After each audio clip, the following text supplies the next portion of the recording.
Sem Anja Proše, hodim na visoko šolo za umetnost. Spadamo pod univerzo v Novi Gorici, ampak študij se zaenkrat izvaja še v Ljubljani.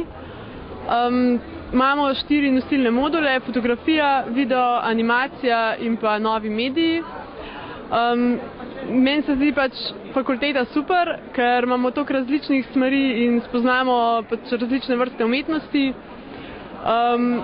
Malo se mi zdi minus, ker je zaenkrat še plačljiva, ampak naj bi se to kmalu spremenilo. Imamo zelo veliko praktičnega dela, kar je super, ker smo lahko zelo kreativni in nam puščajo veliko svobode, ne samo pa zelo veliko znanja, pa dosti izkušenj naberemo. Je pa tudi pol, ko končamo fakulteto, veliko možnosti zaposlitve, saj smo lahko ali fotografi, snemalci, oblikovalci, grafični, tako zelo širok spekter poklicev. Tako da meni se zdi fajn.